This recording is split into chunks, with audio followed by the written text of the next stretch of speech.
watching around the world, and here in attendance in Dallas, Texas, baby. Dance Monkey Live, the Arlington Backyard.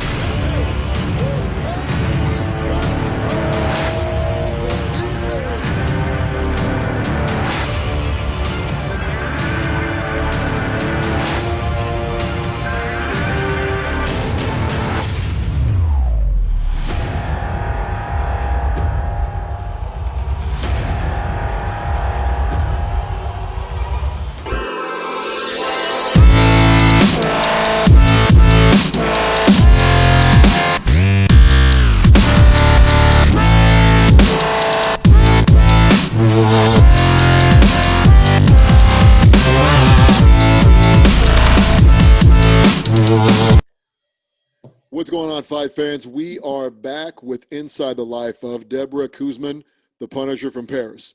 Now, if you've watched the two other segments, you learned about her life in MMA. You've learned about her passion in baking and pastries.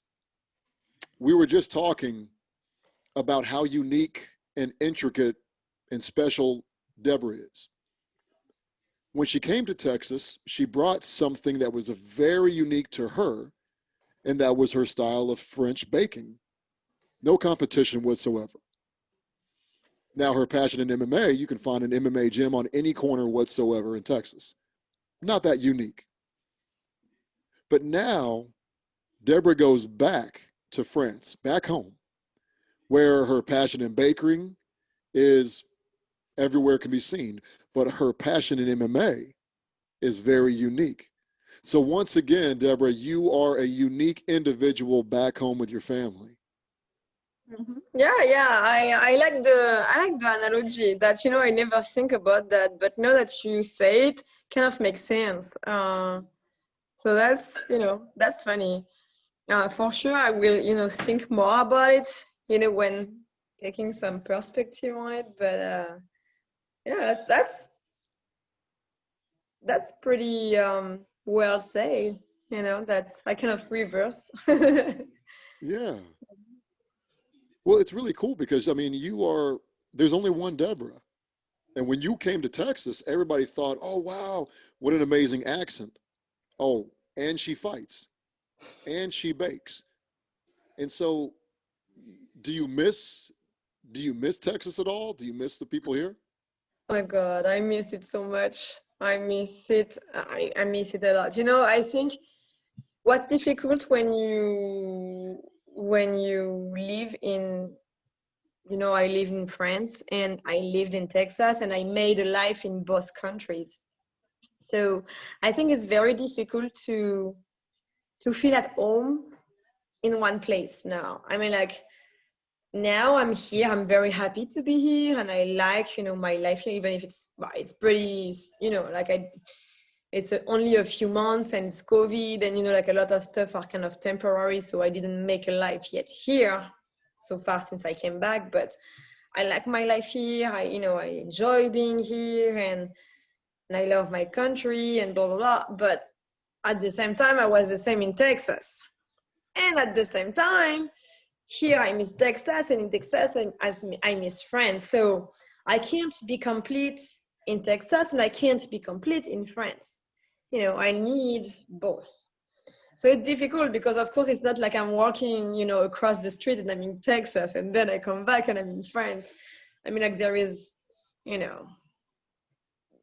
thousands of miles between the two countries and the two continents. There is an ocean, so it's hard. But I believe I will be back, and I believe if I'm not back, to Texas, I will be somewhere where I'm happy and where I do what I want. And so I don't know. Like right now, it's very hard to be able to project yourself. There are a lot of things you can't control with the virus. So there are a lot of things I don't know. But what I know is I miss Texas and I'm happy in France. that that pretty much sums it all up. I think that we miss you. We miss you in Texas. Um, I spoke to Josh, your old manager, and he misses you. Um, it's awesome from a perspective of announcing your fights, both amateur and pro. I've seen the business side of you, the serious side, and then I've seen the side of you in the same night where you're smiling ear to ear.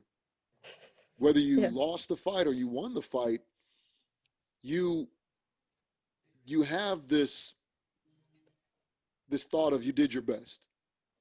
You Yeah. did your best. Okay. Now life doesn't stop regardless of the outcome. Yeah. So did that come from your family, or was that just something that you just kind of embraced from all the people you've ever met? I think both, I think I was raised like this, and it's also how I develop my character and my values, and of course, like the people you meet in your life and how you meet them, and like um, the also like all the experiences you go through in life, it makes you like that. And yeah, I mean, like I come from a family that is very hardworking. My parents, they built themselves, and they started with not a lot of money, and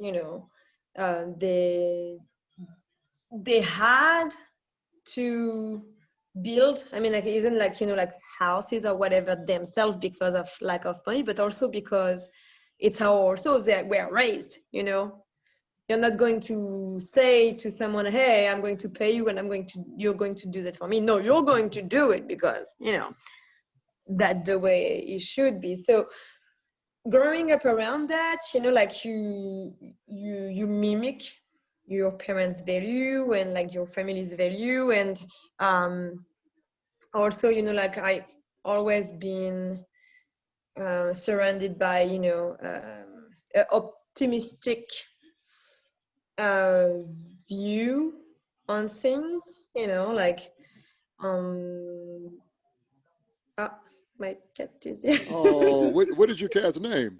That's perfect timing.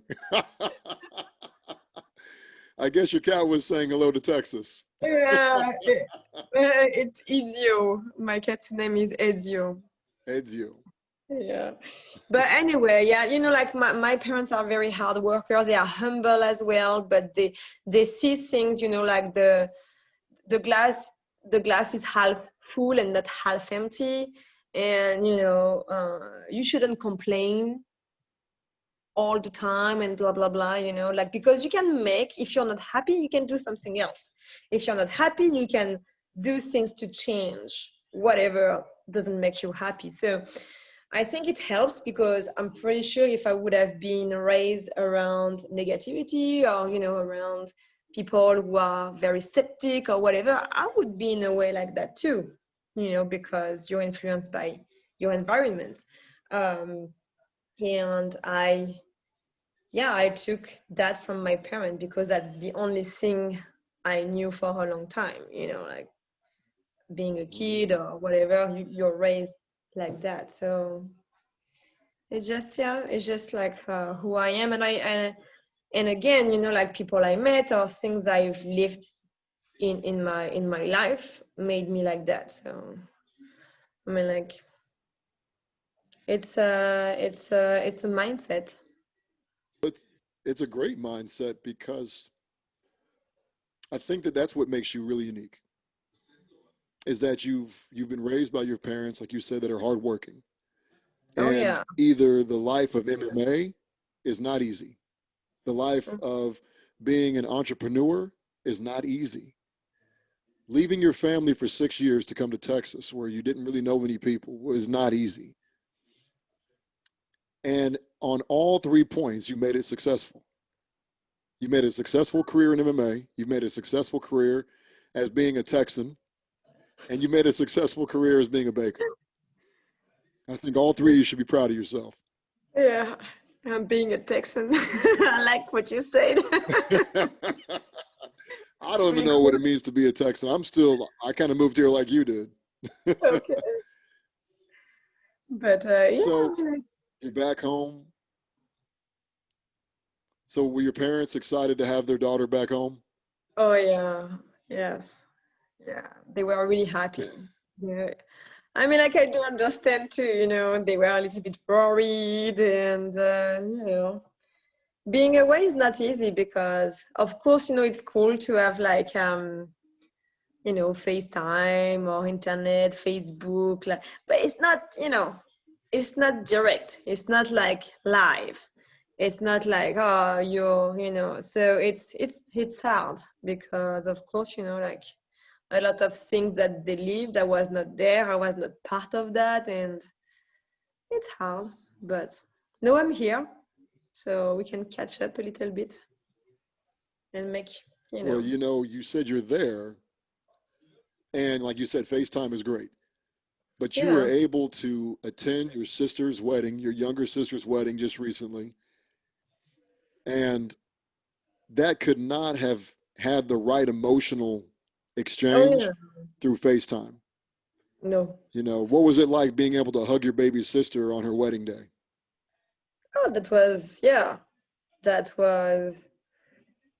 I don't know, how to describe it, but that was something I couldn't have feel that way with distance. That's for sure. Like where you're in the moment and you feel all that stuff, it's something that you can't detach detach yourself from because you're in the moment and like and I mean I cried a little bit and I'm pretty sure that I wouldn't have cried, like just like watching maybe a video or being, um so yeah, I wouldn't have enjoyed it or being so happy for her or being so emotional at one point, if I wasn't if I wouldn't have been there. Well, I'm glad that you're back home, and I thank you. I thank you for the time. This is the first time that I've not had a conversation with you that wasn't in person. Yeah, that's true.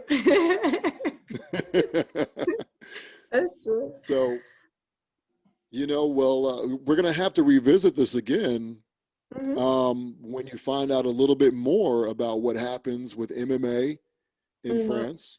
Yeah, for sure. Um, if I'm just curious to know how that happens, and when the COVID finally goes away, Yeah. and some of us can travel to France, you'll have to give us a tour. Yes, yes. So, hopefully next time we talk, there will be no travel restriction. How we'll have a fight booked in France. You can come visit, and I can be your guide here. Let's say next time we talk, it will be in Paris. You know what? I think that's a great idea. Shalee would love that. And I'll make sure that we have our bags packed and we'll be able to Yeah, have this conversation and record it with our phone. yeah, exactly. For Well, the Deborah, first UFC Paris. you know what? Let's try to make that happen. The first UFC, let's try to fly out there and then we'll all be able to see this. Okay, sounds good. All right, we're going to put those positive thoughts. So, Deborah, get some rest. I want to say thank you so much for your time. We Thanks miss to you, you. and we can't wait to see these awesome things that are happening with you and your family. Well, thank you, Antonio. Enjoy your day because you have a lot of you have all the afternoon in front of you. Yep, yep. Well, thank you for having me on your show. I appreciate it, and see you soon. Absolutely. We will see you soon. All right, Deborah, have a great night. Thank you. All right, take care. Au revoir. Bye. Au revoir.